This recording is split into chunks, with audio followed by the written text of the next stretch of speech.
Welcome home, where we provide information, inspiration, and motivator after motivator after motivator here on America's Next. I have Mai Moore here with me today. How you doing, Mai? I'm great. How are you? I'm doing absolutely great as well. I had a great day out here. I'm happy that the seasons are changing. It's starting to get a little bit warmer, and Mm-hmm. that makes me really happy. So my mood goes with the weather a lot of the time. I'm feeling Mm-hmm. good tonight.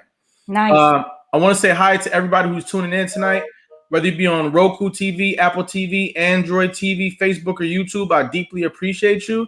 And I've looked at the analytics. I know you guys are here. So I just want to say thank you, seen and unseen. If you're in the building tonight, drop a comment, blow up the chat, give us some emojis letting us know that my story and perspective is impacting you. I'm sure we're in for a good one tonight. So, Mai, where are you from? I am from Cleveland, Ohio. Okay, you from Cleveland?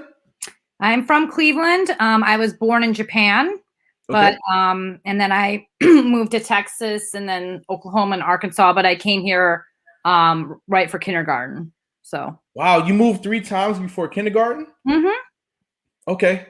Now, how is it that you were born in Japan? Are you is your family from Japan, or was your father? I'm half Japanese. I definitely still have family there. My mother is Japanese, and she on purpose wanted me to be born in Japan. So, Okay. yep. That is pretty cool. Okay, and so you were moving around. Do you have any memories of moving around before 5 years old? I do. I don't have, you base some of your memories off of pictures. Mhm. And so just to give a little background, my parents are classical musicians. And so, basically I moved with my parents where they could get a job. And so Mhm. when I was born in Japan, I came immediately to Texas when I was 1 month old.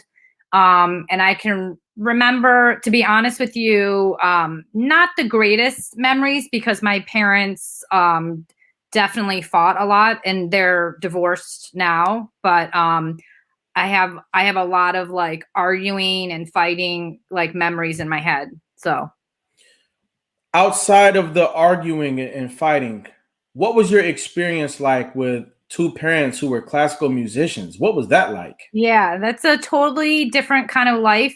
Anybody that is either in the classical music industry or around it understands it's a different world. I think the positive of it is that I heard classical music all day long, every day, and they say, according to statistics, it makes you smarter. So that was nice. But it's definitely, you're living with artists. Mhm. And so living with artists, I believe is very different kind of mentality. There's a Mhm. lot of emotion, and you're kind of like in a different world, almost. So for me, when I was growing up, I thought it was strange because I couldn't relate to really most people, Right, especially when they heard that. So, right, right. Yeah, I've never had a conversation with someone whose parents were classical musicians and who, grew up in that sort of setting. So this is very interesting to me. mhm. Ladies and gentlemen, if you know someone who can benefit from this conversation, I'd like for you to tag someone, text someone, get somebody else in the building because we're in for an interesting story here. So now, what was elementary school like for you? Sure. So on top of having classical musicians as parents, I'm biracial. I moved to Cleveland. I was in 5th grade. Majority of my upbringing, I was living in Cleveland Heights, which is a part of Cleveland that's a suburb that is, I would say, pretty diverse, but majority African American, Jewish, and then white. And so there was another layer of like uh issues with self-identity because there wasn't a lot of mixed kids, and there definitely wasn't a lot of Asian kids. So trying to figure out who I was, I definitely felt sometimes misunderstood. I think still to this day sometimes I feel misunderstood, but at the same time, I grew up with my mother. I would say both my parents are pretty open-minded, and they've been very lucky that they got a chance to travel the world. Well, my mother definitely more than my father, but when you travel the world, your mind is much more open and receptive to new ideas, new cultures. And so I definitely grew up that way. So I would say that I had friends in a lot of different circles, so to speak. Okay. But I would say I definitely grew up, I would say, well, I experienced a lot, I had friends with, Black families. I got to see, like Baptist church, experience Baptist churches, or I went to, synagogues, just, so I got to see a lot, honestly, growing up. Two questions. The first, was your family religious, like in the home? Were you all religious? No. Okay. Did you have a bona fide Asian community that you could identify with when you were living in Cleveland Heights? So I went to Japanese school growing up. Every Saturday, we had there were 3 Japanese families that carpooled together. We were all different ages and we were all mixed. Would I hang out with them outside of this? Not necessarily. So to answer your question, not really. I never really like grew up with Asian families. Right. So yeah, so that's what I was trying to paint the picture of, is that you were sort of bouncing around from one group to the next, because there was no, robust Asian community where you were. Yeah, I mean, in a manner of speaking. Yeah, that I could identify with, like people my age that I was, friends with. Like my best friends were, again, white, Black, definitely not Asian. Right. Were you ever discriminated against, or did jokes ever go too far because you were Asian? Of course, people, especially guys, growing, when you're young, I definitely was made fun of. And I, obviously now that I'm older, I look at it as they were, curious. People didn't know what I was. They were curious. They were trying to figure me out.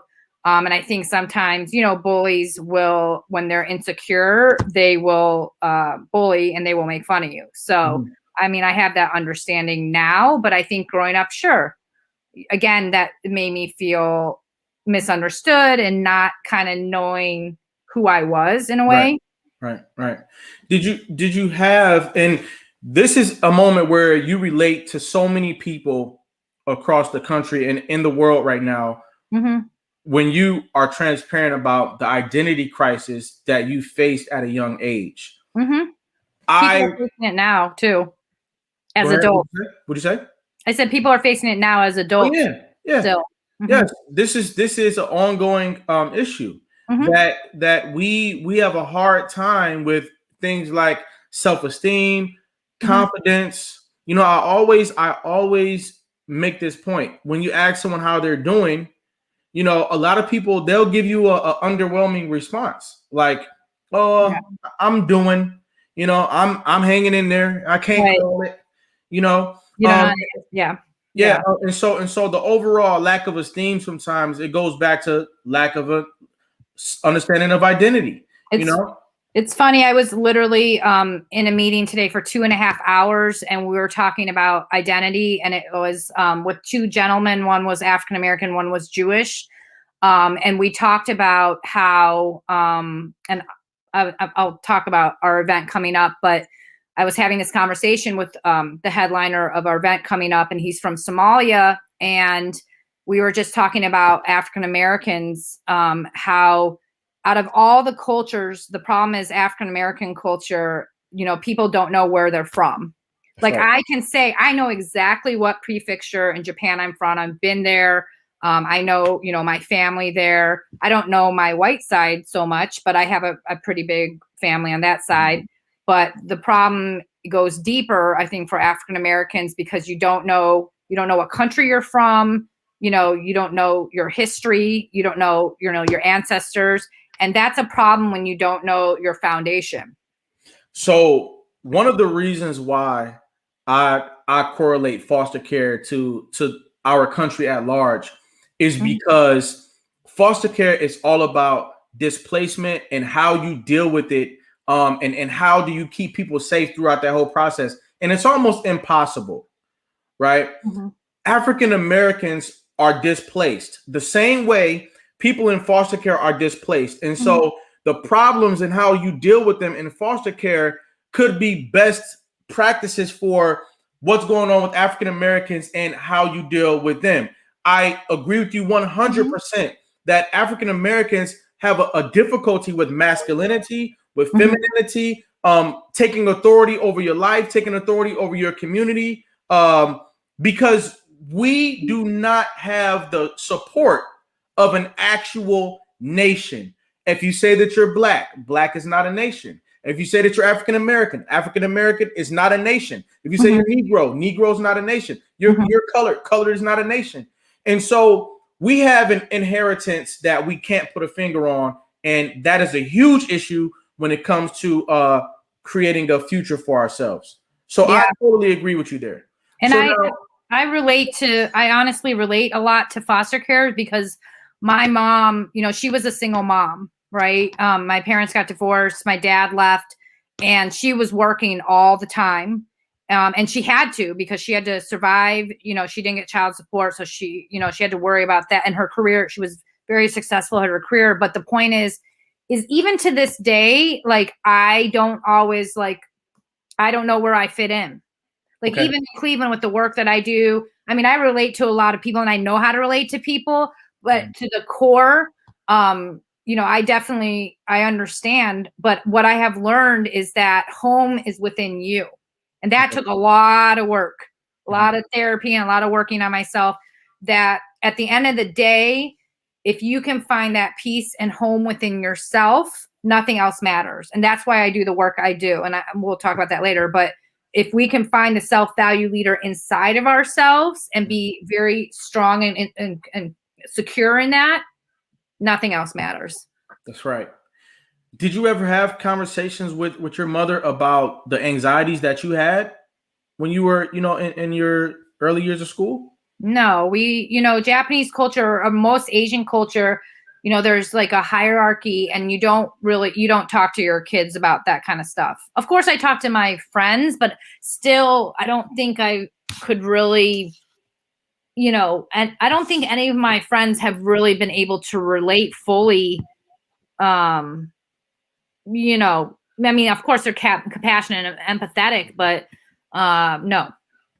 So, are you saying that in Asian culture there are certain things that you might think are important, but that your parents are never really going to talk to you about? Yeah, well, I don't even have to do with Asian culture. I think it was a different, time period for parents. So there's many layers of this, right? Okay. There's a different, they grew up in a different time period. There's the level of my mom, who's Asian, who's in American culture, and there's a huge disconnect because of the way that Asians raise kids versus the way Americans raise kids is very different. Right. And then the fact that my mom left home when she was 13, she didn't necessarily know how to be nurturing as a mother. So a lot of times I felt like I was an adult as a kid.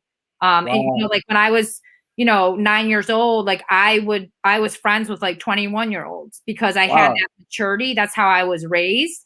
And it's kind of a social emotional sense of a lot of kids, youth have the same thing. It's like this maturity that is too quick. And the foster kids, you face that too, because you're in survival mode, right? You're not in like a 2-family home, everything's okay, peace and all that. You're constantly surviving. Yeah, that's right. Okay. And so you're mature. You're processing all the things that's going on in your environment, but you're mature at the same time. So were you getting good grades in school? I was, because I personally, and this is my personality, I had a really strong work ethic, and that is what I am thankful of my parents. Is they taught me that. They said they always were like, education is everything, and I have a strong work ethic. So yeah, of course I was like bad as a teenager and all that, but I always made sure that I got like my homework done and all that. That was just inside of me. What do you say? What do you say to the Asian American who feels voiceless in our climate today? They might be in the system, they might not, but they need a word from you tonight. What do you say to the young Asian American today? First of all, it's interesting. I've never been asked this because, to be honest, I relate more with that question towards the Black community. Mhm. But for all of us, I mean, number one, we have to speak up, and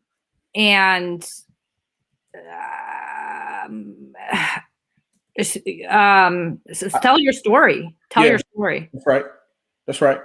Okay, so now as you transitioned into middle school, how did your set of activities change? Did you start to get involved more into extracurriculars, or what was going on in your life? Middle school, I was still pretty like studious, like a good student. And what happened is in 8th grade, I moved to Florida because that's where my dad was living. And What was that like? oh, first of all, I don't like Florida. Okay. To me, and this is just my personality, it's just a different mentality. Mhm. Whether it's the weather, I don't like the weather there, and just the atmosphere. Cleveland has a lot more like flavor to it. So, and then my dad was at that time living with his second, soon to be second wife, and it wasn't the same relationship with my father anymore. Because when I was growing up until like age 9, I was best friends with my father. But after he left, like our whole relationship changed. So when I moved back down there in 8th grade, it was, I was not number one anymore. It was, Okay. I was number 2 basically. Okay. So our relationship completely changed, and obviously quickly came back to Cleveland for high school. So Right. Okay. So you came back, and what high school did you go to? went to Heights High. Okay. Uh-huh. Who are they? They are Tigers. Yes, sir. Okay. All right. Talk about your experience. Oh yeah, for people who don't know, I'm also from Cleveland, Ohio. That's how I knew that. I believed that the mascot for Heights was the Tigers. But okay, So, talk to me about the culture and the experience you had there.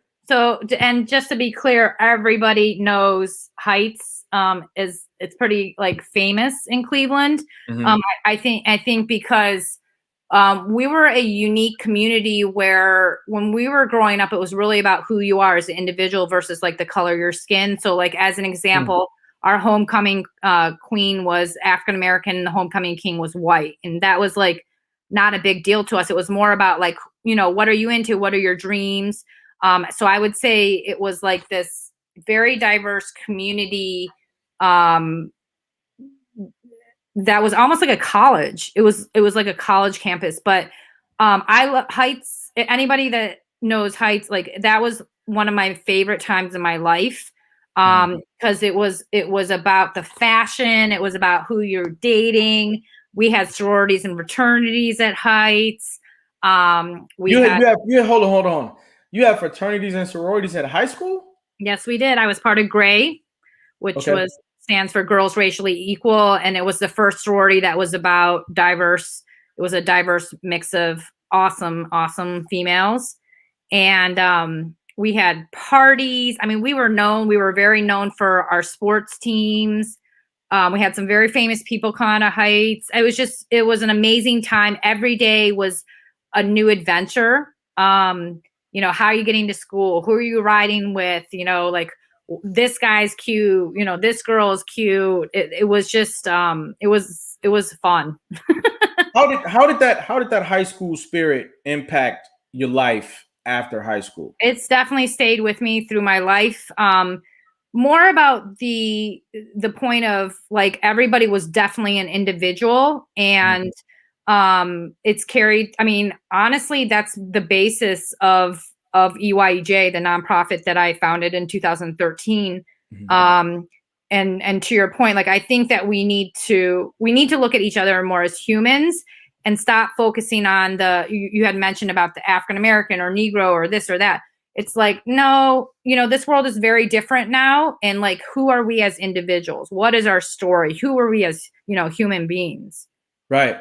My little sister is tuned in right now. So I want to take a second and say happy birthday to my little sister, Alexis. We love you, Alexis. And thanks for tuning into the show tonight. Oh.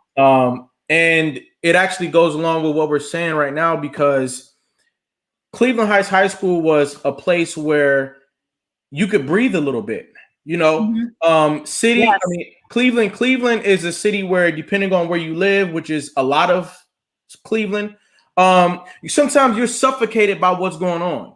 You're suffocated by the shallow perspectives. You're suffocated by, people hating on one another. And when I say hate, I'm saying, discriminating on somebody for whatever random reason you might discriminate against them for. There's a lot of that in Cleveland, and broadening it out to the whole country. When you get to a high school where it's like, listen, here we appreciate intelligence, we appreciate beauty, we appreciate achievement, and let's rock and roll. Let's be the best we can be, because that's what we're doing. And I think you're cool. I think you're great. I'm happy for you being number one right next to me. Yes. Those are places where we can breathe. And so go ahead. Oh, I was just going to say, it's freedom. You could be who you are, which is very hard to be in this society. That's unfortunately, right. It doesn't matter if what ethnicity you are, what level, whatever. You're working in a Fortune 500. I mean, everyone's got this mask on. No one can be vulnerable. No one, people can't be real. Then you're hated on or taken advantage of or discriminated against. I mean, come on, it's exhausting. Yeah, that's right. Yeah, that's right. We've got to open our eyes, realize that schools like Cleveland Heights High has graduated, several thousand people, including your class. And so there are a lot of people out here who are just waiting for the world to change. They are waiting for that moment where we just embrace each other, where we are more understanding, where we live life and make our world a better place. That's the problem right there, is that for the people that are waiting for the world to change, it's not going to change. You have to make it change. That's right. What are you waiting for? We're in a new world now. There's so much opportunity. We need to open our eyes, change our mindset, and it's all about what you believe in. If you want to continue hating, be a victim, mope around, be sad, blah, blah, that's your choice. Life is about choices. Otherwise, you can say, you know what? The world is mine, and this is my passion. I'm going to make it happen. Absolutely. Choice. I love that energy. The world is mine. I'm going to manifest my dreams. I'm going to make things happen. And we live in a day and age where it's all possible. Look at how the world is changing. We've got cryptocurrency. I talk about this every opportunity I can. Our world is literally changing before our very eyes. And gone are the days where you can't do something because people don't think that you look like the type. Yeah, that's an excuse. That's toxic. That's right. It's toxic. I promise you, and it's interesting. I was just talking about this today. The world is literally yours. The world has changed, right? There's so much awareness about obviously all the oppression, discrimination, all that kind of stuff. But I'm telling you, all these corporations, they're talking about racial equity. People want Black creators. You've got to find it. You got to network. You got to talk to people. But I promise you that it's accessible. That's right.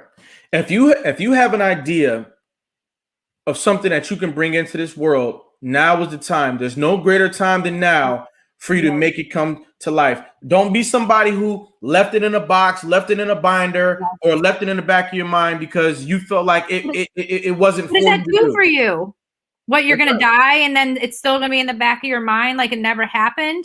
So you waited 50, 40 years for what? And then worrying, thinking about, like, what does that do for you? You got to make nothing. The moment is now. It is right now.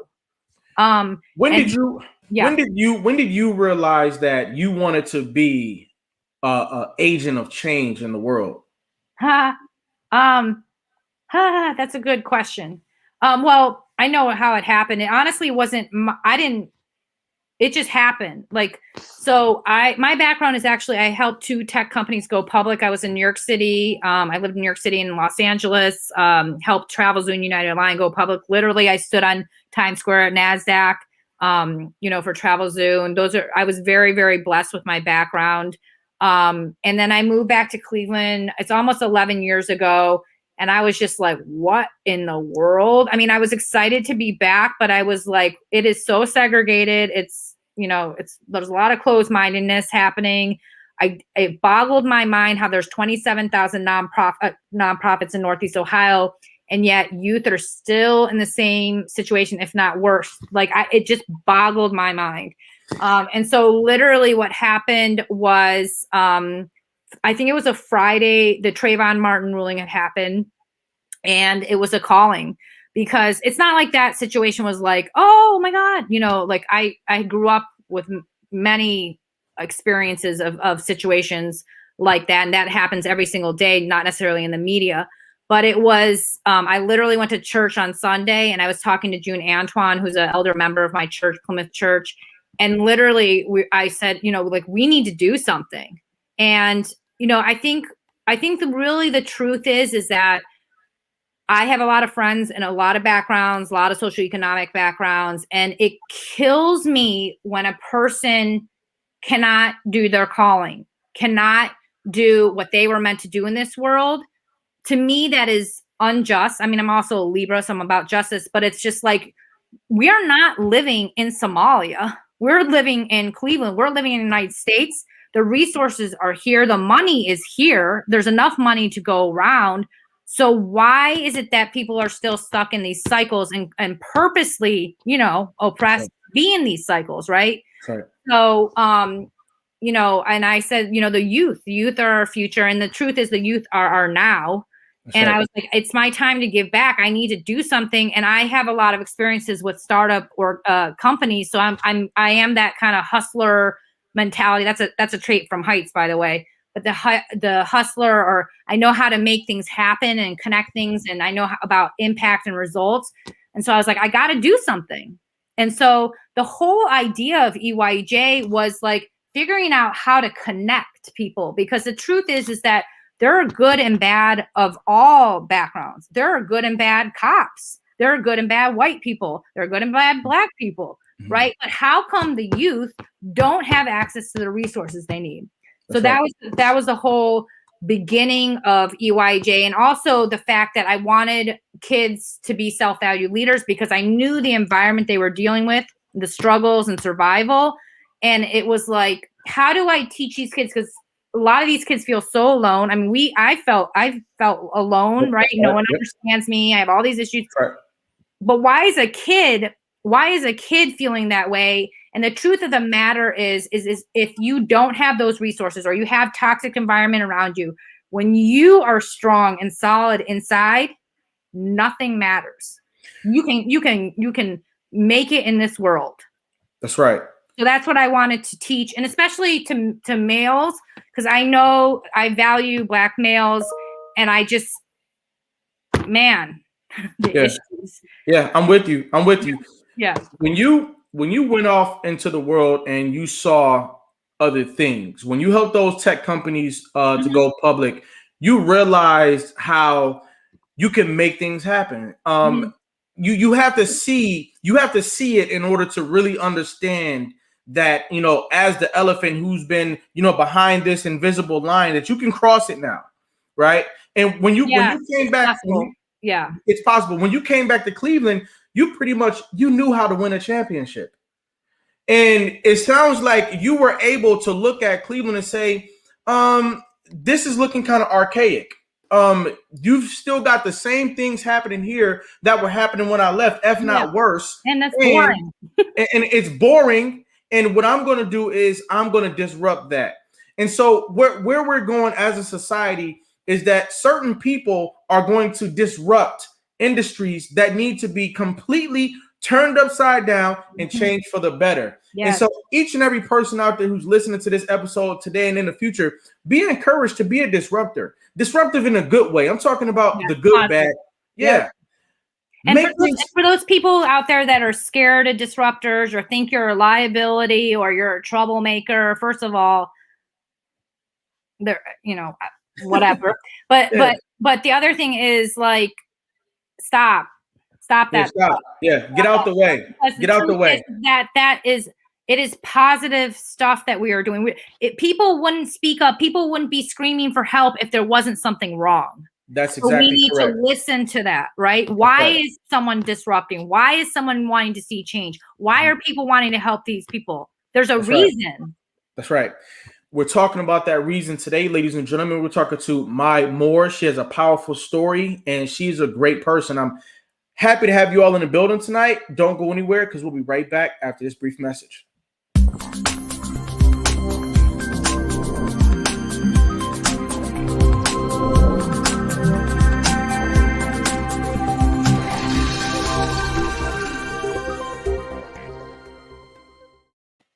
America's Next Motivator, Monday, Tuesday, Wednesday, and Friday at 9 p.m. Eastern. America's Next Motivator, hosted by me, Cedric Riley, and sponsored by the Pride Empowerment Network.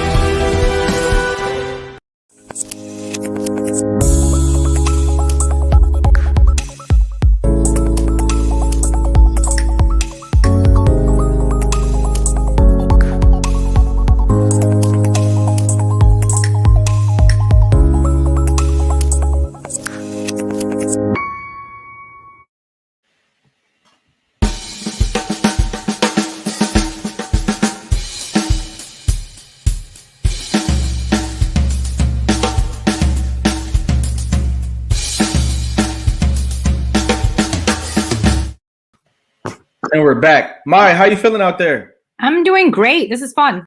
Thanks Absolutely. for having me. Yes. So right back into it. We were in a great part of the conversation, and you were talking about young people and adults screaming out for a reason. It's all for a reason. Mm-hmm. I remember when I was in foster care feeling like there was red tape around me. Mm-hmm. The greatest person in the world could want to come and pay you a visit, but without, jumping through hoops, as they say, somebody couldn't even visit you. They couldn't even come and impact your life. Mm. And I also feel like as an adult, wanting to give back to youth in the foster care system, and I know a lot of other people who feel the same way. They want to give back. They want to make a change.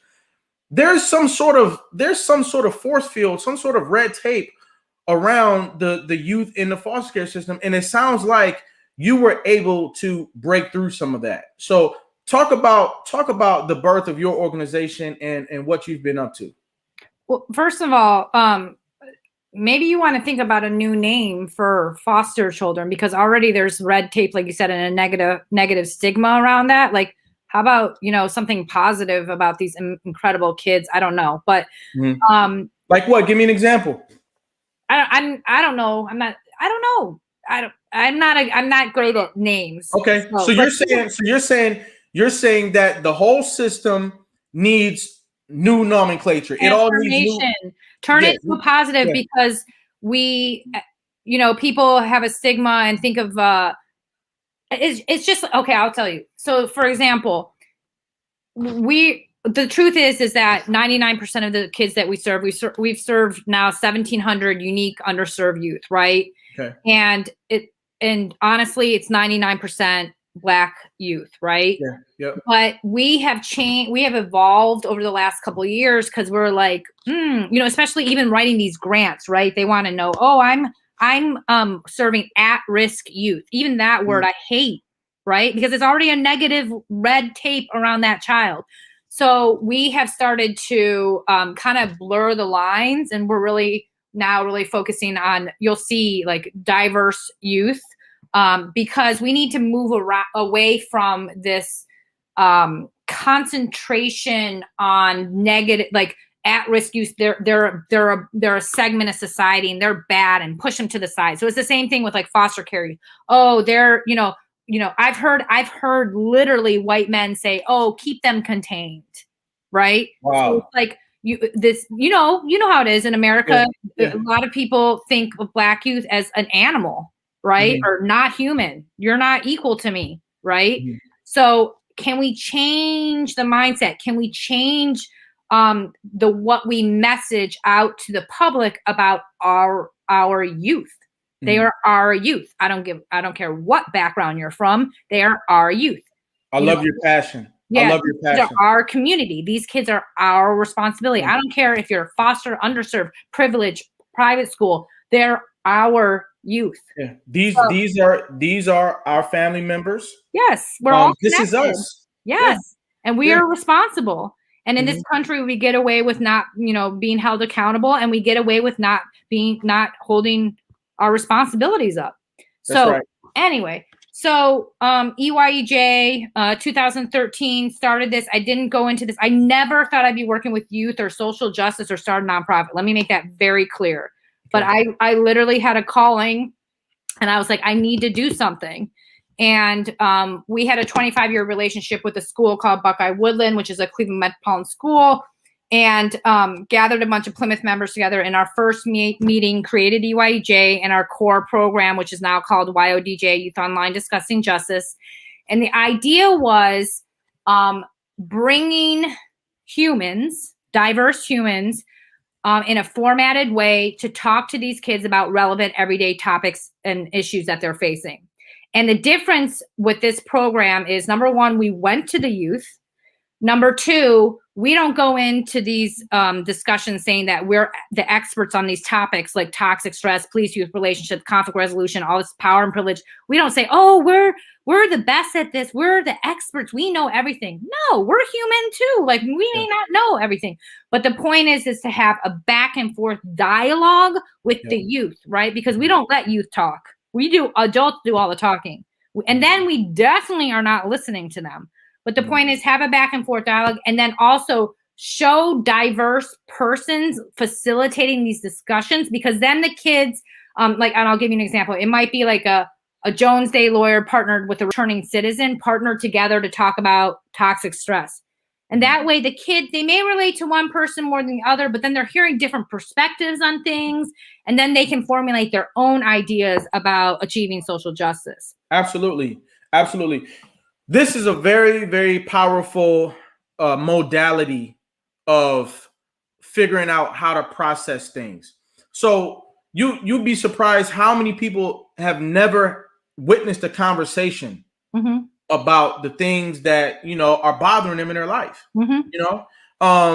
You've never had a conversation about, interactions with the police. You've never had a conversation about gentrification. You've never had a conversation about the way that America is changing. And so to see people have this conversation in front of you, and again, it's not one person giving a monologue about this. It's actually two people having a conversation. So now you can cross-reference. You can take from here and apply it over here. You can mix and match and come up with your own idea. And that is a very strong way to build confidence in young people and to raise awareness. Go ahead. I'll go deeper than that. Some of our youth have never, seen a white person say that they care about them or genuinely, right? Yep. That's mind-blowing. Or some of these kids have never made them say, I love myself. I was in a 7th grade group with boys, and I made every single one of them say, I love myself. Can you imagine? Like, it was mind-blowing. Or just me telling them, everything you're feeling right now is not your fault. And literally watching their shoulders go down. Because, can you imagine 7th grade boys who have the world on their shoulders? Some of them have to make the rent. 7th grade boys take care of their single family mom, their mother, and have their adults. They're the man of the house. And they think everything is their fault. All the crime, this happening, this happening, this happening. They think it's their fault. Mm-hmm. So to just hear that it's not is like, it's mind blowing. And then to your point, like to be able to express like authentic feelings of like, I feel angry, or, you know, like this situation, you know, in this world, or whatever the topic was, police, whatever, I'm sad about this. That's to be right. able to express that, that's powerful. And we need to do more of that. We need to, as a society, allow for vulnerability, but we don't. That's right. We criticize, we put it down, all that. When you create a forum where people can relate to one another, have conversations that matter. Let me tell you something. When you unlock certain statements like "I love myself," Mm-hmm. it lifts weight off of your soul. Mm-hmm. Yes, heals. These are like Yes. These are like almost like missing keys that you never know that you needed. You never knew that you needed to tell yourself that you love yourself. Mm-hmm. You never knew that you needed to tell yourself, I can do this. Mm-hmm. You know, you never knew that it was okay to expect respect from other people. Yes. You know, here you are in the 7th grade, you're probably, 11 years old, thinking that everything's happening in your family is up to you and it's your fault. And you have no idea how the world is really working. Yes. So in other words, and then America gives these false American dreams, like you have to buy a house by age this, and you have to have a family. Yeah. Or this is the mentality. Hold on. Yeah. This is the mentality that results in, I got to do whatever it takes. Whatever it takes for me to buy a house for my family. Mm-hmm. That's what I need to do. And a lot of people who make mistakes is because they never had conversations like the one you're talking about, where they realize everything that's happening in my world is not my fault. Yeah. And we're not being honest. We're not being honest. And saying you got to be real, like, because otherwise we're going to set these kids up for failure. I mean, I've got a youth council member. He's almost 20 years old, and he puts so much pressure on himself to buy a house. He's like, I got to have a baby. Because the other part of it is it's that American dream part, the pressures and the culture. But also the truth is a lot of Black males think they're going to be dead by age 20 because of, look, it's a possibility. Let's be real. Yeah. So let's talk about Black males for a minute. Mm-hmm. You could say that Black males are an endangered species. Mm-hmm. You could say that Black males have a target on their backs, and the reality is we have to work together collectively to protect and to uplift the Black male, because the Black male is responsible for elevating all of humanity. When the Black male has what he needs, he's going to make an amazing contribution to society. That's what I'm saying here. Right, but people don't want Black males to succeed. That's, right. Well, we do. Yeah. And so inside of this hour on America's Next Motivator, we want Black males to be protected, respected, and given an opportunity to make a contribution to society. Yes. And so once we've lifted some weight off of their shoulders because we gave them a forum where they could express themselves and hear new things, then we also have to talk about creating a space where they can thrive. What are your thoughts? What are your thoughts about creating a space where young Black males and young Black women and everybody can come together and thrive? Spaces, a brick and mortar space where I can go and be safe and grow. Go ahead. Okay, so you're saying a lot. The only part that I would disagree with you on a little bit when you said that it's up to Black males, it's the Black males' responsibility to basically save the world. I don't want you to put so much pressure on yourself in saying that, because the honest to God truth is we as a community are responsible to thrive as a community. But to be clear, so several things you're saying. Number one is there are a lot of successful Black males. There's not a ton being highlighted, but definitely watch black males. I think also be open-minded, and if you are, this is my philosophy, is that it takes us, it doesn't matter if you're black, white, purple, but us coming together to create social justice solutions. I think also the trick is be around like-minded people. So if you have the mentality that you want to succeed and you want to thrive and you're positive and you want to be, you're a go-getter, search for mentors and think outside of the box, right? Think outside the box. Like I tell the youth, they may not be in your family. You may have a very toxic family, but go to your church, go to your community center, find them. They're out there, church, something, whatever, YouTube, I don't care, because they're out there.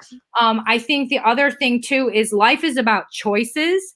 And we all, I don't care what circumstance you're in. We know inside of us the right versus wrong. Right. And so you have to listen to yourself and you have to make the right choice. Okay. So hold on. Okay. I'm loving this conversation. I misspoke when I said that it's the black male's responsibility to, in other words, change the world. What I meant to say was that the black male has a responsibility to make a positive contribution to the world. It can't be that everybody is making contributions to the world and we're not getting enough of a contribution from the black male.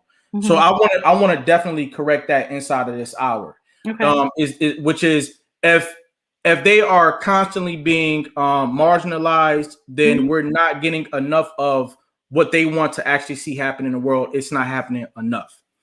The other thing is, I'm having some conversations with some people who live in Arkansas right now. And literally just today I had this conversation. They feel that in Arkansas, specifically Little Rock, Arkansas, that it's not about choice, that you really don't have this societal choice that everybody likes to say that you have. Their perspective, and I'm giving you their perspective, is that the whole community is gang affiliated. So much so that you have to involve yourself in some of that in order to survive. Yeah. Whole entire schools are gang schools, and whole entire districts are gang districts. And so he literally said to me, if you're from Little Rock, then someone else from Little Rock is going to want to know where you're from. And it boils down to who were you affiliated with. So I said all that to say, not only do we need places where we can breathe, but we need spaces where we can thrive. That's what I said, all of that to say. Okay, so a couple of things. Number one, first of all, black males are strong. Okay? We know that. That's a fact. Okay, so I'm glad. Okay. It's number two, it's important for the community and people like myself to help elevate black males. It is important for black males to elevate each other. I completely understand what you're talking about. That there are definitely people who are literally trapped within this cycle and cannot get out. But I'm going to tell you something very real. That person that spoke to you is obviously thinking about something, is obviously wanting a different life, and obviously thinking about how do we create change. And that person can make that change, because I hear leadership in whoever that person is, and they can start to help change the mindset and start planning and start thinking about, how do we change the game here? How do we change this game? Okay, so I'm drug dealing, whatever. I need to survive. Okay, but in the back end, okay, like how can I start using this money in different ways? How can I start building some businesses? How can I get into NFTs, right? How can I get into Bitcoin, right? I highly recommend, if you're not on Clubhouse, everybody needs to get on Clubhouse, because the mindset there is totally different. The mindset there is open. It's collaborative. It's about thought sharing. It doesn't matter what color you are in there. I highly recommend it. But it starts with us. It starts with us. Right. It starts with us. And I promise you, Don't be closed-minded and think that you are trapped, because there are a lot of organizations. There are social justice warriors. There are actually some decent foundations. There are actually some decent white people that are really trying to figure out, how do we do community reinvestment, right? But the power comes from us. We have to start making that change. I'm not going to say it's going to happen overnight, but we have that ability. That's right. I agree with you 100%. We also need to create spaces where this culture can thrive. And that's what I want to shift our attention to, is that, yes, the conversations, they need to be had. Organizations like yours are having important conversations 100%. But what's next after those conversations has to be a place where that culture can thrive. And that's what I'm also raising awareness about tonight, because too many of our young people, they have great conversations, they have events, they go to events. Oh yeah, and I'm going to ask you to talk about your event too. Right, but they don't have a place where they can go to continue that culture. So it comes down to building spaces where this new culture can thrive. Yes, we have to be receptive. So I didn't get a really chance to explain about EYEJ, and what we do is we empower young advocates for change. And so to me, I hate that talk. Talking is that first step. What we're really doing is that we are empowering and creating change makers, and then having change makers create more change makers. And so how we do that is that I told you about the first program of EYEJ. The next step is our EYEJ Youth Council that literally focuses on creating systemic change. So they've worked on police, youth relationships, toxic stress. This last year, they've been working on the digital divide. If you don't know what that is, about 40,000 families in the city of Cleveland don't have access to broadband internet. Cleveland is the worst big city in the United States for internet. Can you believe this? Wow. So my point is, we then teach them about policy, social policy. How do you create programming? I just had them do a pop-up shop so they can make some cash. Use your youth voice, media, public speaking. What else have we done? Lots of research, right? So it's my job is to guide them to create and implement that change. Let's not just be talkers. And that's what EYEJ is known for, is we're about results. We're about making the change. We're not just here to just, let's hang out and talk, blah, blah, blah, blah. Because the youth are talking a lot about ideas about social justice solutions, but they don't know how to implement them. So it's my job, get them resources, get them access to people, guide them. So that's what EYEJ does. And then I do want to plug something really quick. Can I plug my event? Yep, go ahead. Yep. Okay. So we've been around for almost 8 years. June 4th, we're having the biggest event we've ever had. We've done over 300 events. It's called the Empowering Change Makers event. It's June 4th. It's virtual. It's 5 o'clock to 8:30 p.m. It is going to be mind blowing. We have over 35 speakers. We're going to be talking about digital divide, politics, criminal justice reform, NFL, social media influencing, and fashion. We have NFL players speaking. We have Google Africa executives speaking. U.S. Attorney General of Northern District is speaking. We have executive from Foot Locker, sneaker designers. I mean, it's going to be mind blowing. The headliners are amazing. David Rose.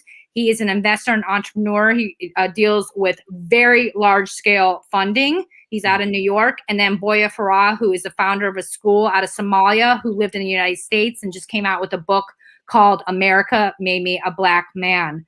And so this is going to be really celebratory. It is empowering. It is about elevating EYEJ, empowering our youth. It's going to be fun, engaging. We have some surprises. It's dynamic. It's bold. We love everybody. We want everyone to come to this event. It's going to be amazing.